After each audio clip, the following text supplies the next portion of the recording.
Doctor پہرےدار جو ہے نا مذہب اہل سنت کا اور اعلی حضرت کا اور مشائخ کا جو پہرےدار ہے، اس نے ایک نئی تحریر چڑھائی ہے، تو اس میں کہا ہے میں تو پہرےدار ہوں سب کا. میں کہتا ہوں اے پہرےدار، ہاتھ سے ہتھیار نکل گیا، کیا چکر ہے؟ یہ جو کچھ میں رد کر رہا ہوں اور یہ امام اہل سنت کی سنت ہی ادا کر رہا ہوں، تو پہرےدار صاحب ذرا پہرا نہیں دے رہے اس پر، ذرا نکلو میدان میں اور پہرا دو، کسی ایک بات کا رد کر دو، کسی ایک کا جو میں کہہ رہا ہوں کسی ایک کا رد کر دو، میں چھوڑ دوں گا سارا کچھ. بس اتنا بڑی بات کر رہا ہوں پہرےدار. لیکن میں سمجھتا ہوں جس پہرےدار کو اپنی ہوش نہ ہو وہ کسی کا گھر کیا بچائے گا؟ حضرت ضرور پہرےدار ہیں، لیکن جب کرسی پہ بیٹھتے ہیں سوائے سونے کے اور کوئی کام نہیں ہوتا. کبھی کرسی ادھر گر جاتی ہے، کبھی ادھر گر جاتی ہے، کبھی ادھر گر جاتی ہے، پھر آنکھ کھلتی ہے. او کیا ہے؟ لوگوں کے سامنے تماشا کرتے، ان بے وقوفوں کو بے وقوف بناتے. پہرےدار نہ کہو، قاتل کہو، قاتل کہو. مبسملا و محمدلا و مصلیا و مسلما، اما بعد.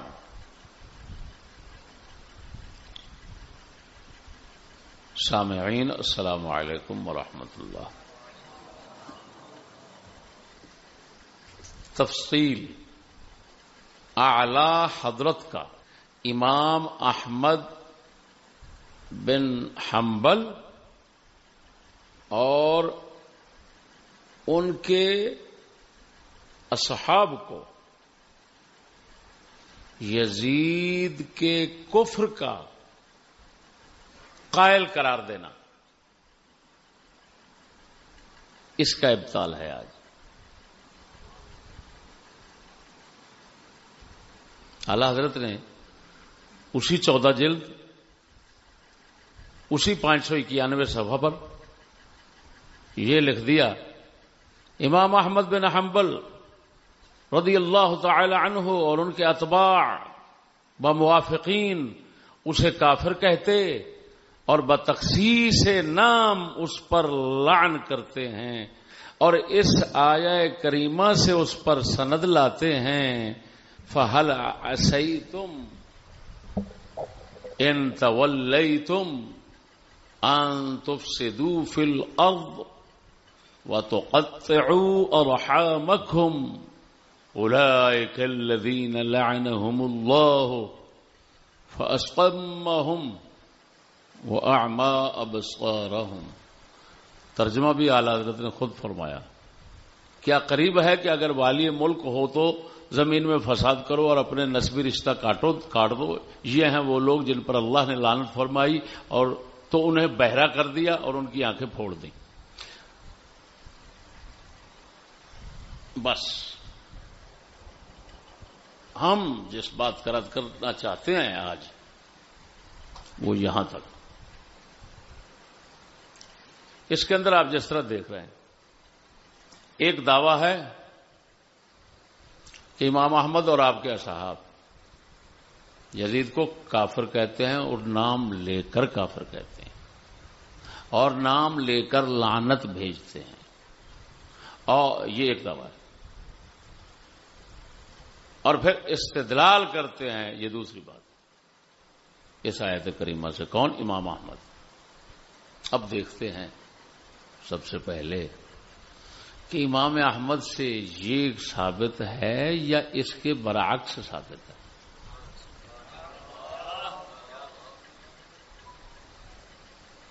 میرے بھائیوں،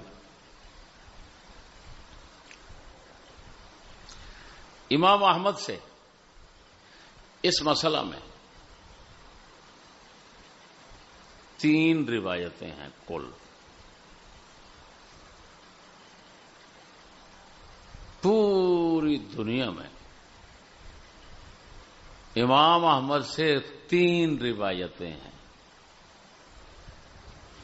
2 روایتیں کتاب السنہ میں ہیں، ان دونوں کی سند صحیح ہے. تیسری روایت جس کو اعلی حضرت پیش فرما رہے ہیں، یہ ابن جوزی رحمہ اللہ نے الرد علی المتعصب العنید میں لکھا، وذكر القاضي ابو يعلى محمد بن الحسين بن الفراء في كتابه المعتمد في الأصول عن ابي جعفر العكبري حدثنا ابو علي الحسين بن الجنيد قال حدثنا ابو طالب بن شهاب العكبري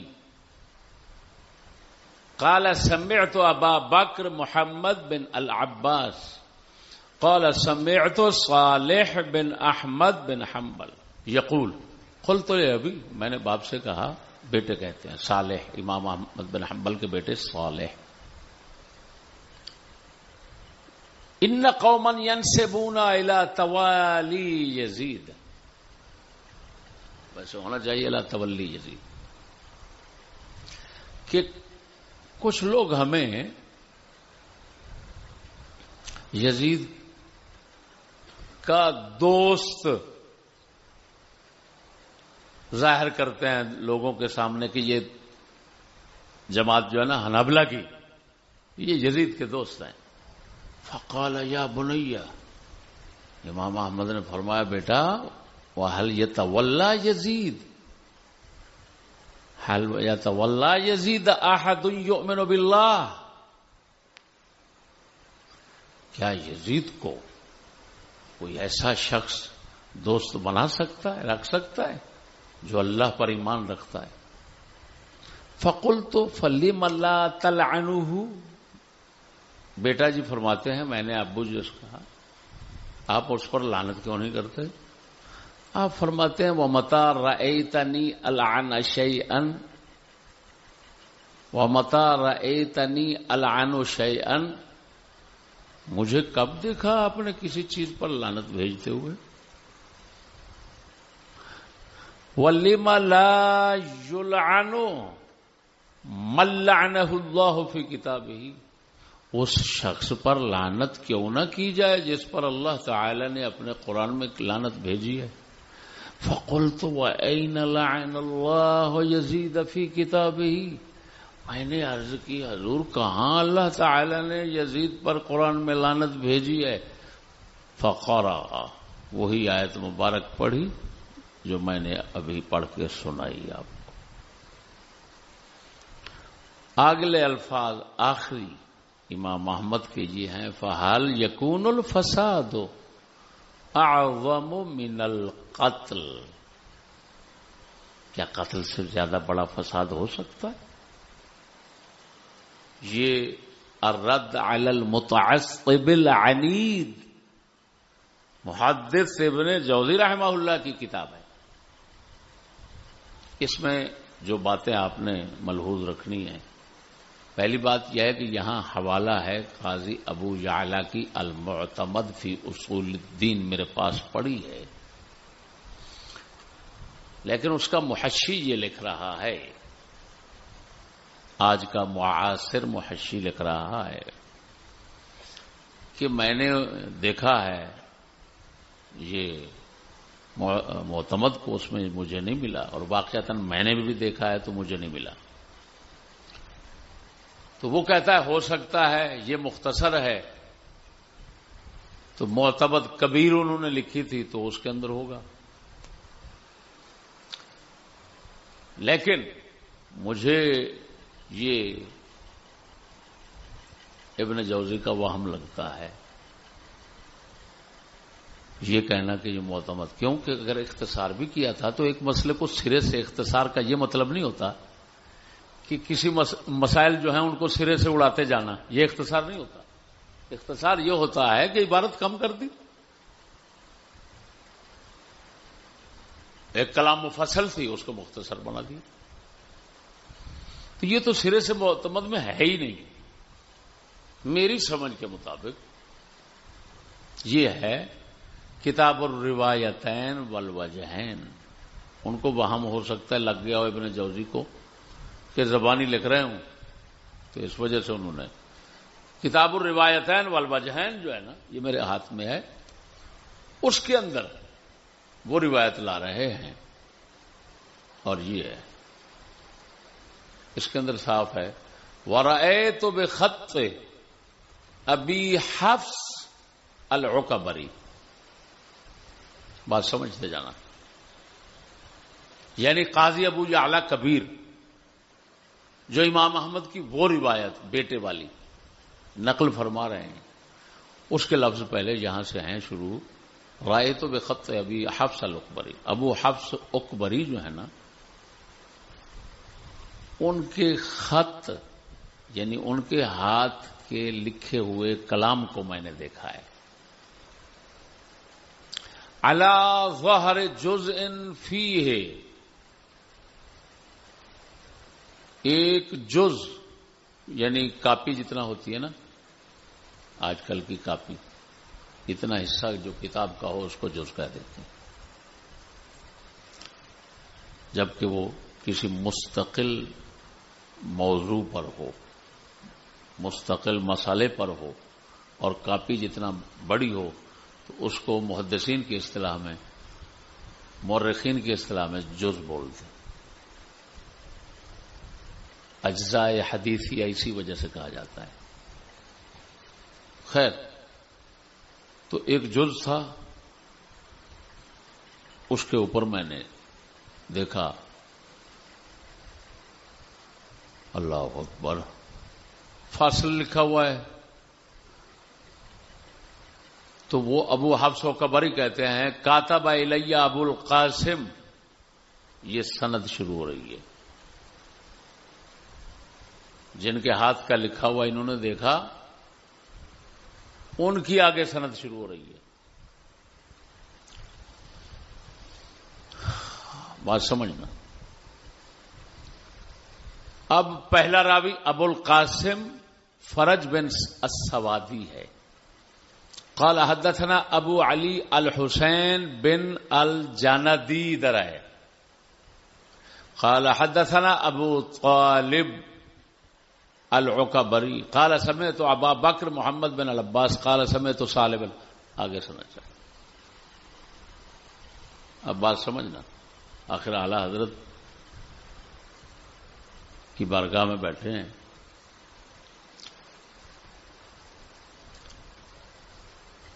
یہاں پر وہ سند موجود ہے.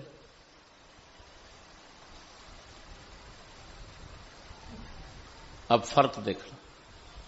پہلے نمبر فرق، محدث ابن جوزی نقل کرتے ہیں معتمد کا حوالہ دے کر، تو کہتے ہیں روایت جب چلاتے ہیں وہ عن ابی جعفر العقبری.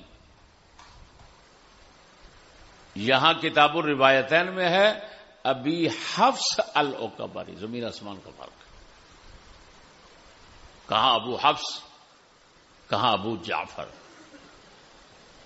خدا جانے صحیح کیا ہے ہمارے سامنے. ظاہر بات ہے صحیح تو اس کو کہنا پڑے گا جو، کیونکہ یہ تو لکھا ہوا ہے اور وہ ہمارے سامنے موجود ہی نہیں ہے معتبر میں جو کچھ ہے.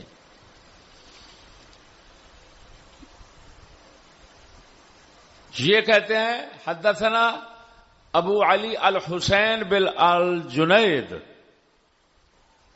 ادھر لکھا ہوا ہے کاتب الیہ ابو القاسم فرج بن السوادی. یعنی کیا مطلب، ایک راوی محدث ابن جوزی کے پاس نہیں ہے، ادھر ہے.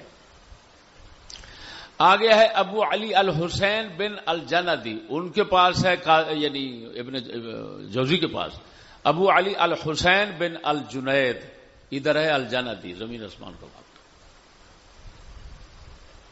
یہ نہ سمجھنا وہ یار یہ تھوڑا سا فرق نا، سند میں تھوڑا سا فرق جو ہے نا وہ سند کو پتہ نہیں کہاں سے کہاں لے جاتا ہے. اسی وجہ سے سند جو ہے اس کا ضبط صحیح رکھنا یہ بہت ہی مشکل کام ہے اور انتہائی ضروری کام ہے حکم لگانے والے کے لیے.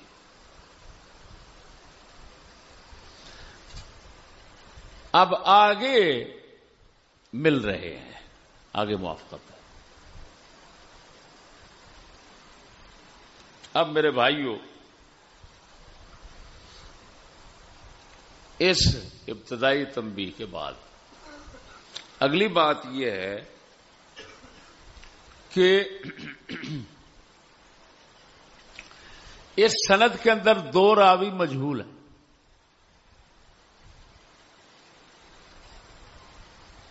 دو راوی مجہول ہیں، ان کی جہالت کی وجہ سے یہ ضعیف ہے۔ اسی وجہ سے محدث ابن تیمیہ نے حکم لگایا کہ یہ ضعیف ہے، منقطع ہے۔ اگلی بات یہ ہے کہ میرے پاس امام احمد بن حنبل کے یہ بیٹے صالح، ان کے مسائل پڑے ہیں، مسائل الامام احمد بن حنبل بے روایت صالح، وہ موجود ہیں 3 جلدوں میں، ان میں کوئی چیز ایسی روایت نہیں ہے۔ خیر، اگر کوئی کہے بھی ہو سکتا ہے کہ ان سے زبانی سماع کیا ہے اگلے نے اور وہ کتاب میں نہیں آ سکا، ہوتا ہے ایسا ہوتا ہے، لیکن ہر حال میں سند تو ضعیف ہے۔ عجیب بات یہ ہے کہ آپ کہیں گے آپ نے محدث ابن تیمیہ کا حوالہ دے دیا، اس کو تو مانتے نہیں۔ ارے بھائی،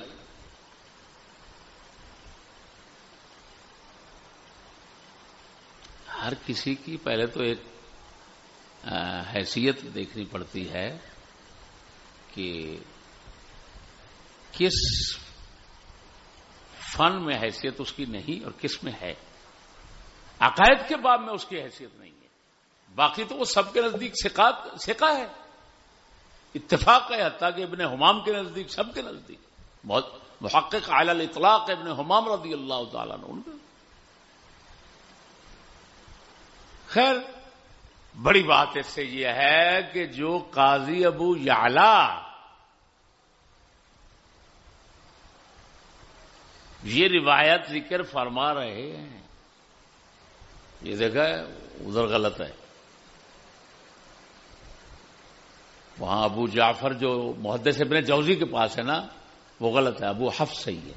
کیوں؟ محدث ابن مفلح مقدسی، یہ ان کی الآداب الشرعیہ ہے، اس کے اندر صاف لکھا ہوا ذاکر یعنی القاضی ما نقلہ من خط ابی حفص العقبری، ابو حفص، خط ابی حفص۔ خیر، تو یہی قاضی ابو یعلا کبیر خود فرماتے ہیں، جو عبارت ابن مفلح کے پاس ہے وہ آپ پڑھ کے سناتا ہوں۔ قال القاضی وهذه الرواية إن صحت فهي صريحة في معنى لا يزيد۔ یہ روایت کون سی جس کو اعلی حضرت پیش کر رہے ہیں؟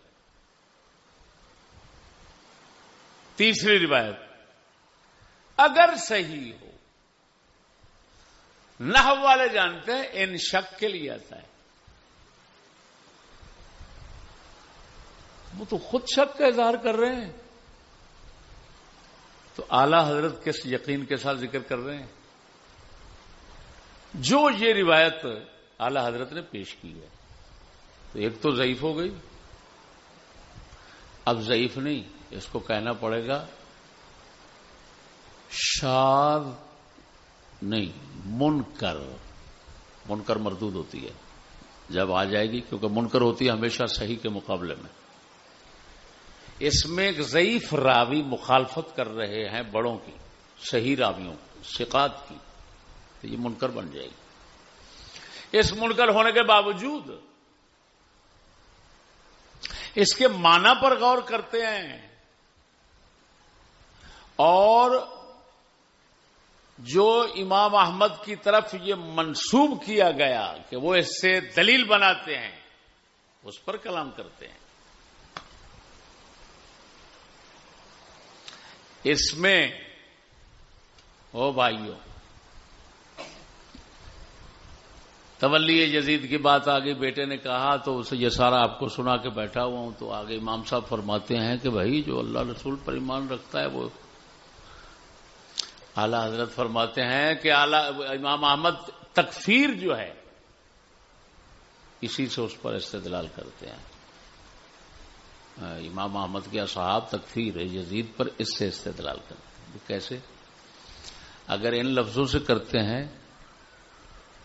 کہ یزید کو کون دوست بنا سکتا ہے جو اللہ پر ایمان رکھتا ہے، تو بھئی اس سے تو کافرون لازم آتا ہے. لا حول ولا قوت. کون کہتا ہے کافرون لازم آتا ہے؟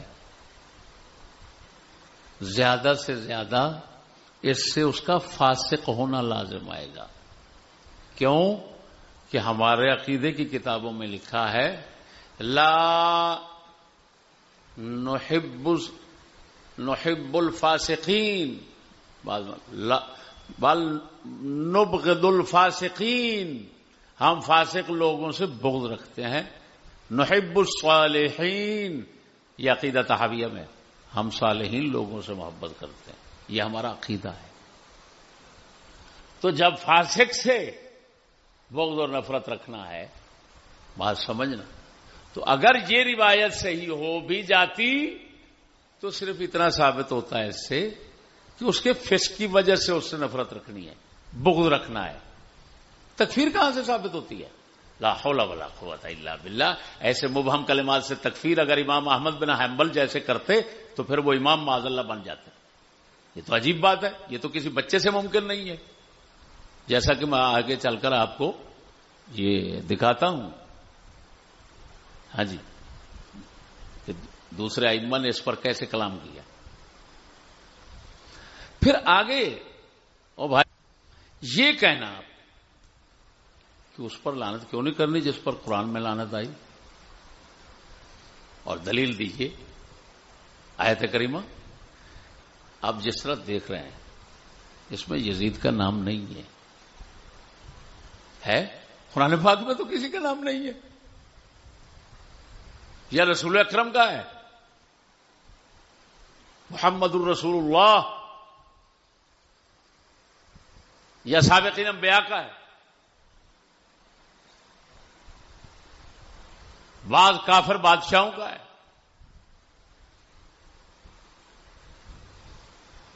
اور یا پھر حضرت زید کا ہے جو حضور کے منہ بولے بیٹے مبارک تھے، زید بن حارثہ، ان کا نام شریف ہے. یزید کا تو کوئی نام نہیں ہے اس آیت میں. ابھی پڑھ کر سنائیے آپ کو. اچھا آپ بھائی بات سمجھنا، یزید نے بھئی کوئی کہے ایسا ایسا کیا. آیت کریمہ میں او بھائیو دو کبیرہ گناہ، کتنے؟ دو کبیرہ گناہ یہ بتائے جاتے ہیں جن کی وجہ سے وہ دو کبیرہ گناہ کرنے والوں پر لعنت خدا بھیج رہا ہے. وہ دو کبیرہ گناہ کون سے ہیں؟ ان تفسدوا فی الارض، فساد فی الارض. دوسرا تقطعوا ارحامکم، قطع رحمی، کیا کرنا؟ قطع رحمی. یہ کبیرہ گناہ دونوں. اب یہاں پر یہ بتایا جا رہا ہے کہ یہ دو گناہ کرنے والے حاکموں پر خدا کی لعنت. یہاں پر میں اب دو طرح سے تقریر کروں گا. ایک ابھی کرتا ہوں کہ پہلے تو یہ الزامی جواب ہے کہ یزید لعنت کا مستحق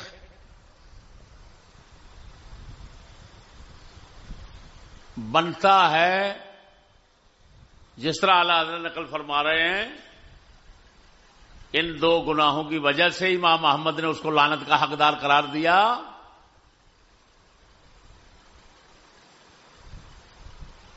تو بھائی یہ اکیلا یزید کیوں بنتا ہے؟ یہ تو بادشاہ تمہارے گنے نہیں جاتے جنہوں نے فساد فی الارض کیا؟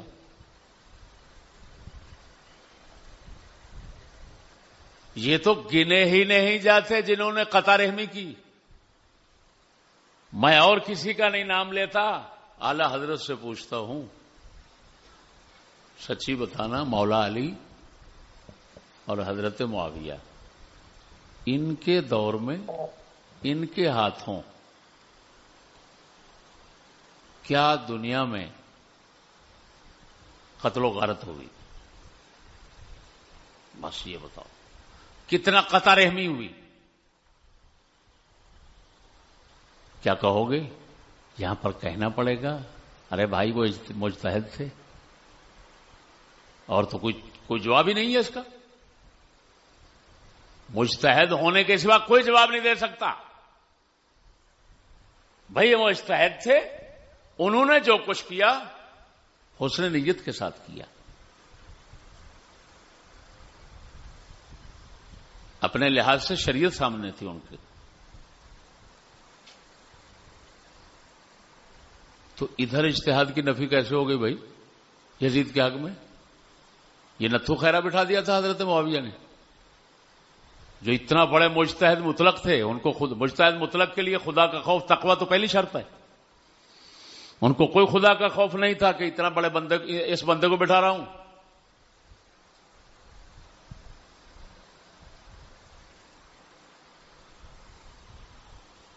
اگلی بات سمجھنا، جب یہ دونوں گناہ بنو عباس سے بھی ہوئے، اہل بیت کے ساتھ کیا، آپس میں کیا، بنو امیہ کے ساتھ کیا، بنو امیہ کے آپس میں کیا رہے، ان کے ساتھ کیا کچھ ہوتا رہا، یعنی تو اب یہ سارا کچھ پھر دوسرے تمہارے سلاطین کا سلسلہ چلتا ہے. وہ تو خلافت کی بات کر رہا ہوں نا. اب جب سلسلہ چلتا ہے سلاطین کا، تو سلاطین میں کتنا اللہ اکبر،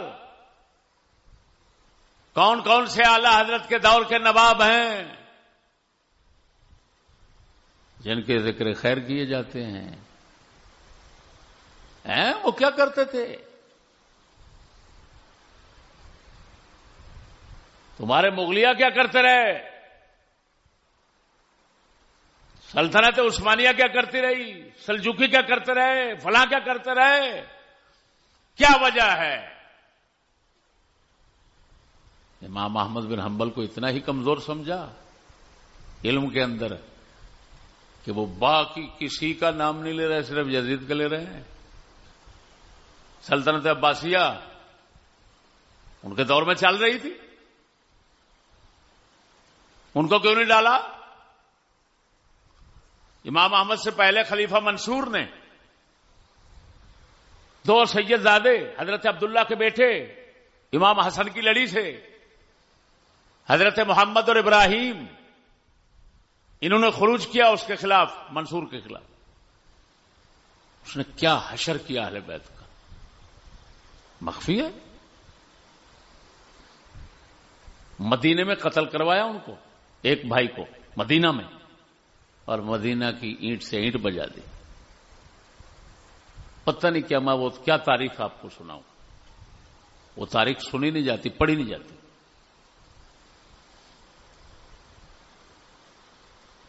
منصور پر لعنت کیوں نہیں کی؟ ہارون رشید پر کیوں نہیں کی؟ بھائی یہاں پر یہ جانبداریاں تھوڑی چلیں گی، یہ تو اسلام ہے. وہی جرم کرے تو وہ اس کو کافر قرار دے دیں، لعنتی بنا دیں، اور قرآن سے لعنتی ہونا ثابت کریں. وہی جرم دوسرے کریں تو نام نہ لیا جائے، ان کو رحمت اللہ علیہ کہا جائے، وہ عباسی ہیں، وہ اہل بیت ہیں. بھائی عزت ضروری ہے. یہ کیا ہوا؟ میراثی گھر دوسرا تمہیں نظر آیا ہے، وہ بھی تو حضور کا خاندان ہے سارا. یہ ناچیز کی طرف سے الزامی جواب ہے کہ اگر اس آیت میں یزید کو داخل کرتے ہو تو اپنے اپنے دور کے جتنے ہیں سب کو داخل کرو، اور پھر یزید پر لعنت بھیجنا فرض؟ اعلی حضرت اس طرح لکھ رہے ہیں، یا تکفیر فرض فلاں فلاں، یعنی امام احمد کے مذہب کے مطابق جس طرح لکھ رہے ہیں تو کرو، سب کا نام لے لے کر لعنتیں بھیجتے رہو، سارا دن تسبیح کرو، فلاں لعنتی۔ اب برادری میں کتنے برادری کے اندر ایمان سے بتانا، ہر برادری سید ہو کوئی ہو، آپس میں کتنا قطع رحمی کرتے ہیں وہ بتاؤ، لڑتے قتل و غارت کرتے ہیں یا نہیں کرتے؟ یہ فساد فی الارض نہیں ہے؟ لہذا ان سجدوں کے نام لو اور سارا دن لعنت بھیجتے رہو۔ جو کوئی پوچھے کیا کر رہا ہے، ارے امام احمد بن حنبل کا فتویٰ ہے اعلی حضرت کے پاس۔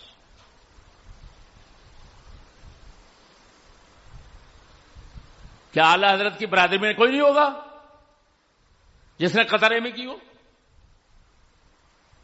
آپ کی برادری کے سارے لوگ مقدسین تھے کیا؟ فاسق فاجر ہر طرف ہوتے ہیں، جب سیدوں میں ہیں تو اعلی حضرت کی برادری میں کیوں نہ ہوں گے؟ تو بھائی ہر برادری کے لوگوں کو سوائے لعنت کے کچھ نہیں دینا چاہیے۔ جو بھی یہ دو گناہوں میں مبتلا نظر آئے اس کا جنازہ نہیں پڑھنا چاہیے، کیونکہ امام احمد لعنت بھیج رہے ہیں اور قرآن سے ثابت کر رہے ہیں، تو اس کے لیے مغفرت کی دعا جائز نہیں۔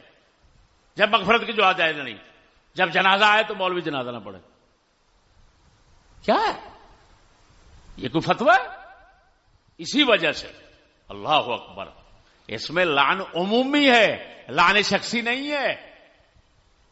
لعن عمومی سے لعن شخصی ثابت کرنا یہ امام احمد کیا کسی چھوٹے درجے کے عالم سے ممکن نہیں، اگر کرتا ہے تو سراسر غلط ہے۔ اسی وجہ سے حافظ فقیہ ابن حجر ہیثمی مکی شافعی الصواعق المحرقہ میں امام احمد بن حنبل کی اسی روایت کو لے کر، لیکن کیونکہ ان کو یہ پتہ، میں نے کہا ہے فقیہ، ایک ہے حافظ عسقلانی، وہ سندوں پر جرح کرتے ہیں، یہ فقیہ ہیں، یہ سندوں پر جرح نہیں کرتے، ان کے اندر اتنا عظیم صلاحیتیں نہیں تھی، زیادہ تر جب بھی نقل کریں گے بس ایسے نقل کر دیں گے۔ تو یہ سمجھ بیٹھے کیا امام احمد بن حنبل سے یہ روایت ثابت ہے، جب سمجھ بیٹھے تو اب امام احمد بن حنبل پر اعتراض کرتے ہیں۔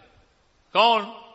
ابن حجر ہیثمی کیا کہہ رہے ہیں؟ دیکھو دو لفظ ہی کافی ہیں جو آپ کو سناتا ہوں۔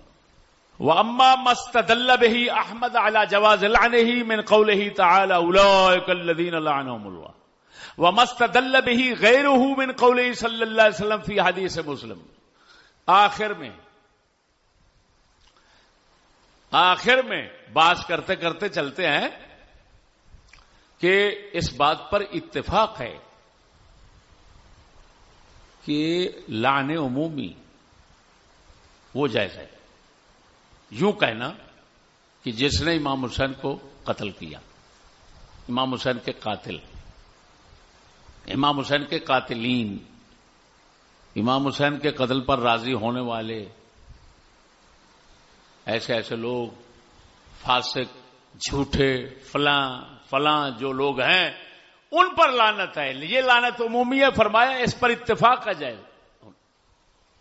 لیکن وَإِذَا جَازَ هَذَا اتفاقا، جب یہ اتفاقا جائز ہے، لِكَوْنِهِ لَيْسَ فِيهِ تَسْمِيَّةُ أَحَدٍ بِخُصُوصِهِ، کیونکہ اس میں کسی کا نام نہیں ہے، اس کے کام پر کام والی صفت کا لے کر لعنت بھیجی جا رہی ہے، جس طرح قرآن میں لعنت اللہ علی الکاذبین۔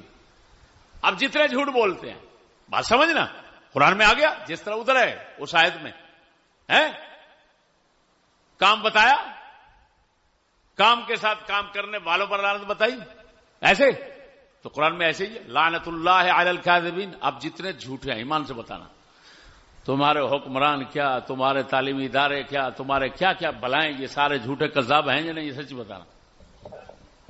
مولوی پیر کذاب ہیں کہ نہیں ہیں؟ جھوٹ تو ان کے یہ ساری دنیا روزانہ کہتی او سرکار کیا کریں، جھوٹ نہ بولیں تو کاروبار ہی نہیں چلتا. کہتے ہیں یہ بکواس کرتے ہیں کہ نہیں؟ یہ تو لانتی لوگ جھوٹ کو فرض سمجھ کر بیٹھ گئے، اپنے لیے ضرورت سمجھ کر بیٹھ گئے. جو ضرورت سمجھ رہے ہیں تو اب کیونکہ جھوٹوں پر لعنت آ گئی تو کیا کرنا چاہیے؟ اب اگلے نتائج جو امام احمد کی ایک ضعیف ترین روایت سے نتائج نکال کر آگے رکھے جا رہے ہیں، اس کے مطابق کیا کرنا چاہیے؟ ابھی روزانہ ایک جھوٹے کا نام لو، سارا دن ورد کرو، لعنت ہو اس پر، لعنت ہو اس پر، لعنت. جنازہ پڑھنے کی باری آئے، ارے بھائی جھوٹا ہے اٹھاؤ لے جاؤ. مغفرت کی دعا یزید کے لیے جائز نہیں تو اس کے لیے کیسے جائز ہے؟ اور کیا اندھیر نگری مچا رکھی ہے تم نے؟ سارے دجالوں کا جنازہ پڑھتے ہو، سارے کذابوں کا جنازہ پڑھتے ہو، دنیا کے حرام زادوں کے جنازے پڑھتے ہو، لعنتی ترین لوگوں کے جنازے پڑھتے ہو. ملا ختموں میں بیٹھ کر بڑے ایم پی ایم این اے وزیر مشیر سارے کے لیے خنزیر کے بچے سارے ملا جمع ہوتے ہیں اور پھر درود سے درود اور بخشش کی دعائیں اور لمبی سے لمبی دعائیں. کتے کا بچہ تمہیں شرم نہیں آ رہی؟ کیا کر رہے ہو تم؟ آپ فرماتے ہیں اس میں کسی کا نام نہیں آیت میں. فَكَيْفَ يَسْتَدِلُّ بِهِ أَحْمَدُ وَغَيْرُهُ عَلَى جَوَازِ لَعْنِ شَخْصٍ مُعَيَّنٍ بِخُصُوصِهِ مَعَ وُضُوحِ الْفَرْقِ بَيْنَ الْمَقَامَيْنِ. تو فرمایا کیسے استدلال کر رہے ہیں؟ یعنی امام ابن حجر حیتمی کو اتنا تو سمجھ مبارک نہ آیا، ادھر ذہن شریف تو نہ جا سکا کہ یہ تو روایت ثابت نہیں ہے. جب ایک بنیادی کمزور ہے تو کیوں اتنے آفات گرا رہے ہو امام احمد پر، الزامات لگا رہے ہو؟ خدا کا خوف کرو، یہ شان ہی نہیں ہے امام احمد جیسے کی. وہ حدیث کے باب میں امام مانے ہوئے ہیں. امام شافعی جیسے بندے مجتہد مطلق ان کو کہتے ہیں حدیث سے تم لاؤ احکام میں نکالوں گا. بتاؤ جن سے حدیثیں لینے میں شافعی جیسے محتاج ہوں ان کو آپ نے اتنا ہی کم سمجھ لیا کہ وہ اس حدیث سے اس آیت سے استدلال کر رہے ہیں. تو فرماتے ہیں یہ ابن حجر حیتمی فرمایا کیسے استدلال کر رہے ہیں وہ شخص معین کی لعنت پر کے جواز پر، جبکہ دونوں مقاموں میں زمین آسمان کا فرق ہے. یعنی کون سا؟ ایک مقام عمومی لعنت کا، ایک شخصی اور خصوصی لعنت کا. آگے آخر میں فیصلہ کرتے ہیں کون؟ ابن حجر. فاتضح انه لا يجوز لعنه بخصوصه. واضح ہو گئی یہ بات کہ یزید پر نام لے کر لعنت بھیجنا ہرگز جائز نہیں ہے. یہ لکھ رہے ہیں. مطلب یہ میں بتانا یہ چاہتا ہوں کہ جس استدلال کو ابن حجر حیتمی جیسے ایک فقیہ درجے کے بندے وہ عجیب و غریب سمجھ رہے ہیں اور غلط سمجھ رہے ہیں، اس کو امام احمد کی طرف منسوب کرنا، توبہ توبہ توبہ توبہ. وہ دو روایتیں، ایک وہ جس سے فسق ثابت ہوتا ہے،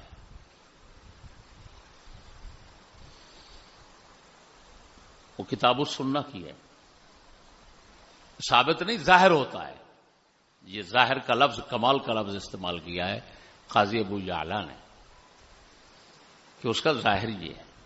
اس کا مطلب ہے یہ تعویل کی گنجائش رکھتی ہے، خلاف ظاہر اس کا موجود ہے، اور وہ میں کر کے دکھا چکا ہوں، پھر بھی آج تکرار کر دیتا ہوں.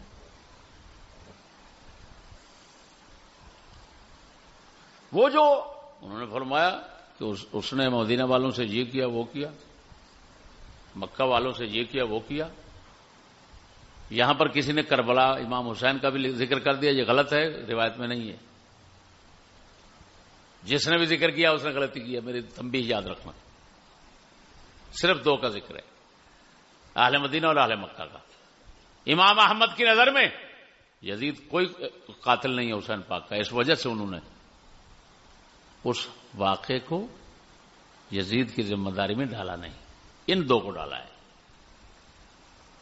حرہ یعنی اہل مدینہ اور اہل مکہ کا۔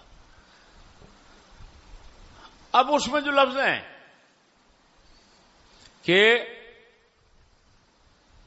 لا يذكر عنه الحديث ولا ينبغي لأحد ان يكتب عنه حديثا، کہ اس سے حدیث ذکر نہیں کرنی چاہیے، مناسب ہی نہیں ہے۔ اس کا ظاہر یہ بنتا ہے کہ امام احمد اس کو فاسق قرار دے رہے ہیں اس وجہ سے حدیث، لیکن یہ ظاہر ہے۔ دوسری جو اس کے ساتھ لکھی ہے اس میں تو جس طرح کہ قاضی ابو یعلا کتاب الروایتین میں خود لکھ رہے ہیں کہ اس کا ظاہر کیا ہے کہ وہ فاسق نہیں ہے، کیونکہ امام روک رہے ہیں لعنت کرنے سے۔ دوسری بات، امام فرماتے ہیں خیر الناس قرنی، یزید جو ہے وہ حضور کے دور میں شامل ہو رہا ہے، یعنی صحابہ کے۔ اور بات سمجھنا، اب یہ روایت، اس روایت کا ظاہر کیا ہے؟ صالح ہے، اس روایت کا ظاہر کیا ہے؟ فاسق ہے۔ آپ کو معلوم ہے کہ ہمیشہ جب تعارض آ جائے تو سب سے پہلا فرض بنتا ہے صاحب علم کا کہ وہ تطبیق توفیق پیدا کرے۔ یہ اصول، تمام اصول فقہ کا اتفاق ہے۔ تعارض کی صورت میں پہلا فرض کیا بنتا ہے؟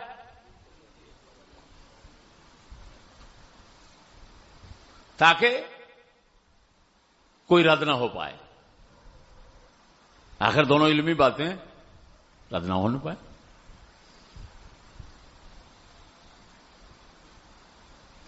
تو اب جس بات کی طرف قاضی ابو یعلا کبیر کا ذہن شریف نہیں گیا، کیونکہ ان کا کام ہے کتاب الروایتین میں دو روایتیں ذکر کرنی ہے جو آپس میں معارض ہوں، مخالف ہوں، مقابل ہوں، ذکر کرنے کے بعد ہر ایک کی دلیل پیش کر دینی ہے۔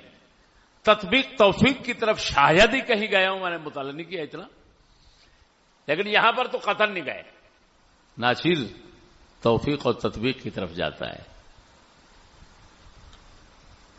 جو رد روایت والی بات روایت ہے، رد روایت یعنی یزید سے روایت لینا جائز نہیں، اپنا نہیں لینی چاہیے، مناسب ہی نہیں۔ یہ جو ہے اس کی ایک تعویل ہے، جو کسی راوی کی روایت رد کرنا ہے نا، وہ خالی فسق کی وجہ سے نہیں ہوتا، اس کے اور بھی اسباب ہیں۔ مثلا آپ کو معلوم ہے عدالت اور مروت تو ضروری چیزیں ہیں راوی میں، یہ دو صفات ضروری ہونی چاہیے۔ کون سی؟ ایک عدالت، مروت۔ یہی وجہ ہے کہ امام بخاری رحمہ اللہ، مشہور قصہ ان کے پاس، کسی راوی سے روایت لینے جاتے ہیں، وہ گھوڑے کو پھنسا رہا ہے جھولی ہلا ہلا کر گھوڑے کو پکڑنا چاہتا ہے، تو امام چھوڑ کر آ جاتے ہیں، فرماتے ہیں ایسے روایت لینا جائز نہیں ہے۔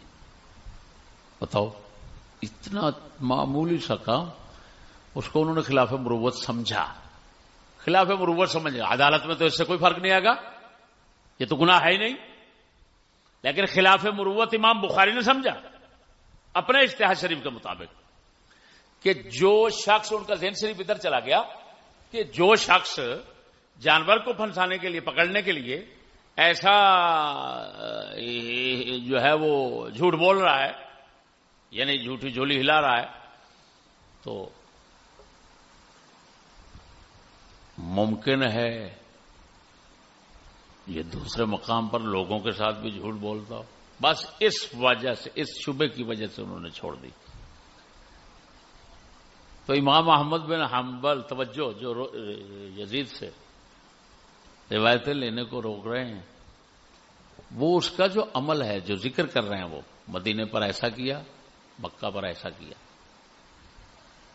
یہ خلاف مربت ہو سکتا ہے، وہ سمجھتے ہوں، اور خلاف مربت ہونے میں شک نہیں، اس میں کوئی شک نہیں. لوٹ مار کروا دینا، بندے اتنا قتل کروا دینا، بھئی اگر وہ اٹھے تھے اس کے خلاف، سمجھ نہیں آ رہی، اور بغاوت کی تھی، تو بھئی اس کا یہ مطلب اور طریقے بھی تو کافی ہیں، کچھ نرمی کی جاتی، سمجھ آئی کہ نہیں، تاکہ یہ نتیجے نہ نکلتے. خصوصاً پھر مال جو ہے اس کی لوٹ مار، اس کی کہاں اجازت ہے بھائی؟ بندے قتل کرواتا، مال کی لوٹ مار کی. لیکن یہاں پر وہی شبہ اجتہاد تو موجود ہے کہ وہ یہ سمجھتا ہے جب ان کو مارنا جائز ہے تو ان کا مال بھی جائز ہے. توجہ، امام احمد بن حنبل نے جو روایت یزید سے لینے کو جائز نہیں رکھا، تو خلاف مروت اس کے اس اقدام کی وجہ سے، تو فسق تو پھر بھی لازم نہ ہے. اگرچہ ظاہر وہ ہے، غیر ظاہر مانا یہ بھی تو ہے. اور یہ میں اپنی طرف سے بحمد اللہ تعالی، پہلے میں یہ سوچ کر لیکن جب میں نے کتاب الروایتین کو دیکھا، اس کے اندر ظاہر کا لفظ دیکھا، اللہ اکبر، تو میری تو خوشی ہو گئی ہے بہت بڑی کہ یار خدا کی شان دیکھو. جو مجھے سمجھ آیا وہ قاضی ابو جعلا نے پہلے ہی ظاہر اشارہ دے دیا. قاضی ابو جعلا تو اشارہ دے رہے ہیں ظاہر کا لفظ بول کر کہ یہاں تعویل ممکن ہے، اور وہ تعویل کر دی. اب موافقت ہو گئی. لہذا یزید کا فسق امام احمد کے کسی فتوے سے ثابت نہ ہوا، اور جس کی بات کرتے ہیں وہ روایت کا حال آپ نے دیکھ لیا، اور کیا کچھ ہے وہ. کہاں گئی تکفیر؟ کیا لکھ دیا اعلی حضرت نے، اور اعلی حضرت کے یہ لفظ اور ان کے اتباع و موافقین اسے کافر کہتے اور بتقسیر سے نام اس پر لعنت کرتے ہیں. اب کیا دکھاؤں، یہ اعلی حضرت نے کوئی کتاب نہیں پڑھی تھی حنابلہ کی، اگر پڑھتے تو ایسا نہ فرماتے. اب میں انتہائی مقتدر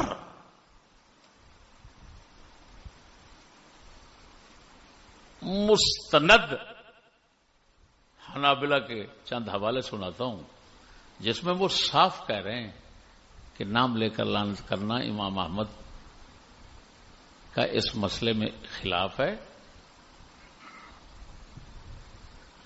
اور نص یہ ہے کہ لعنت نہیں کرنی. دکھا ادھر. سب سے پہلے ابن رجب حنبلی ذیل و طبقات الحنابلہ میں، یہ دیکھ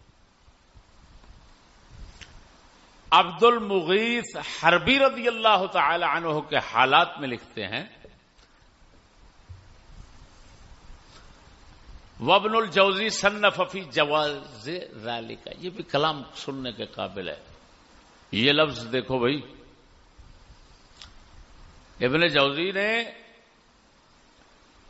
لعنت کے جواز میں کتاب لکھی، وحکا فیہ، اور اس میں یہ حکایت کیا کہ ان القاضی ابو الحسن صنف کتابا، ابو الحسن لکھا ہوا، ابو الحسین ہونا چاہیے. ان القاضی ابو الحسین صنف کتابا فی من یستحق اللعنہ. ابن جوزی نے یہ حکایت اس میں کی ہے کہ کتاب لکھی ہے قاضی ابو الحسین نے، جو ابو یعلا کبیر کے بیٹے ہیں، ابو یعلا صغیر جن کو کہا جاتا ہے. ان لوگوں کے بارے میں جو لعنت کے مستحق ہوتے ہیں، ان میں سے یزید کو ذکر کیا، اور امام احمد کا کلام اس میں ذکر کیا. یہ ابن جوزی کا کلام ختم ہوا. اب حافظ ابن رجب فرماتے ہیں، وَكَلَامُ أَحْمَدْ إِنَّمَا فِيهِ لَعْنُ الظَّالِمِينَ جُمْلَةً لَيْسَ فِيهِ تَصْرِيحٌ بِجَوَازِ لَعْنِ يَزِيدَ مُعَيَّنًا. اعلی حضرت ادھر ادھر اگر دوسروں کی کتابیں بھی دیکھ لیتے تو اتنا اوہام اور غلطیاں صادر نہ ہوتی.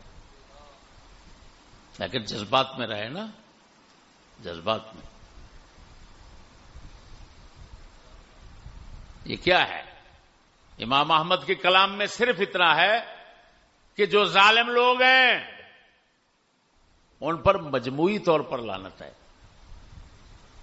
لعن یزید کی صراحت شخصی نام لے کر یہ امام احمد کے کلام میں نہیں ہے، اور وہ آپ کو دکھا چکا ہوں. یہ ابن رجب کا جو کلام ہے نا، یہ ابن جوزی کو اس کلام کے مقابلے میں آ رہا ہے، جس سے اشارہ ہو رہا ہے کہ یہ رد کر رہے ہیں ابن جوزی کا.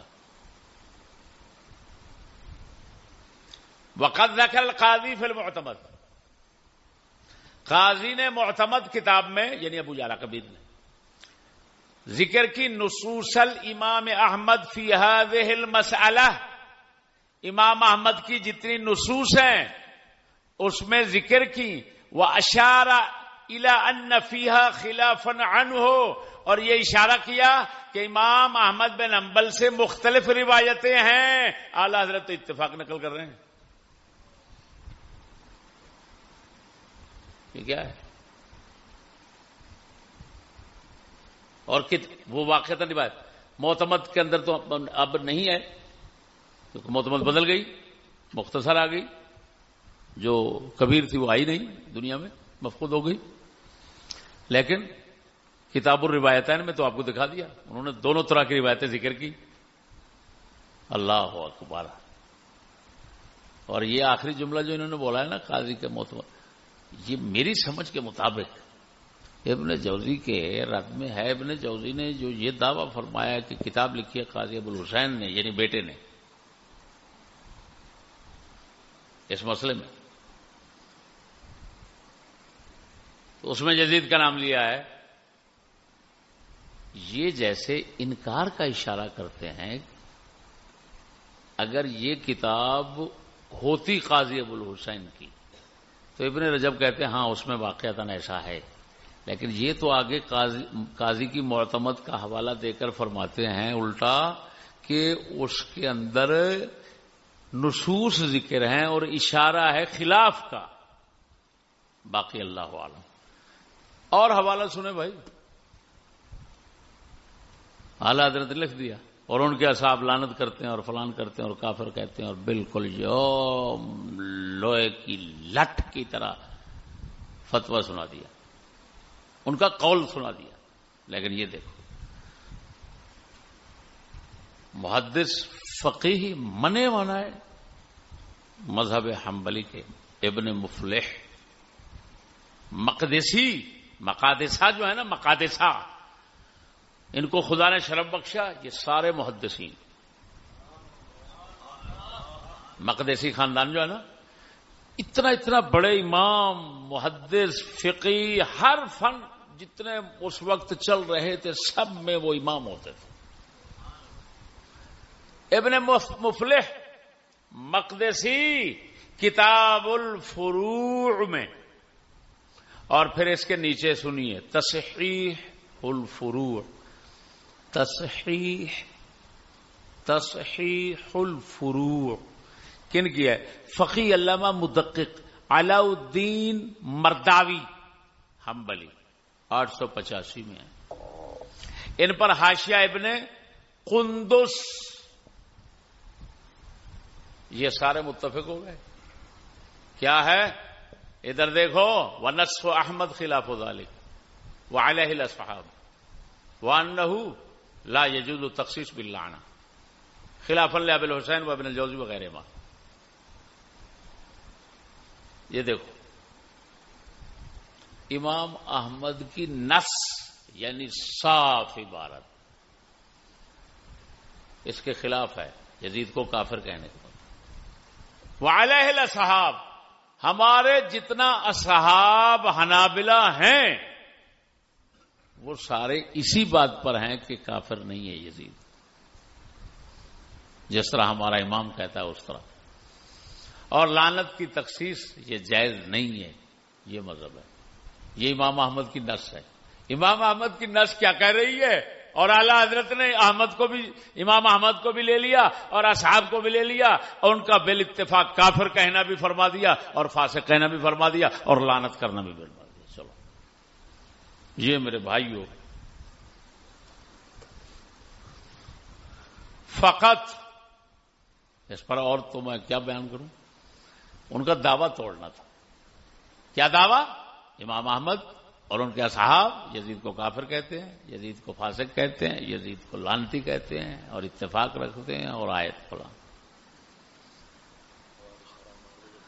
ہاں ڈاکٹر پہرےدار جو ہے نا مذہب اہل سنت کا اور اعلی حضرت کا اور مشائخ کا جو پہرےدار ہے، اس نے ایک نئی تحریر چڑھائی ہے. تو اس میں کہا ہے میں تو پہرےدار ہوں سب کا. میں کہتا ہوں اے پہرےدار، اے پہرےدار، ہاتھ سے ہتھیار نکل گیا، کیا چکر ہے؟ یہ جو کچھ میں رد کر رہا ہوں اور یہ امام اہل سنت کی سنت ہی ادا کر رہا ہوں، تو پہرےدار صاحب ذرا پہرا نہیں دے رہے اس پر، ذرا نکلو میدان میں اور پہرا دو. کسی ایک بات کا رد کر دو، کسی ایک کا. جو میں کہہ رہا ہوں کسی ایک کا رد کر دو.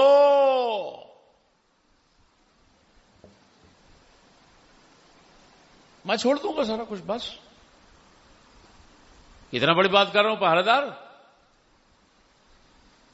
لیکن میں سمجھتا ہوں جس پہرےدار کو اپنی ہوش نہ ہو وہ کسی کا گھر کیا بچائے گا.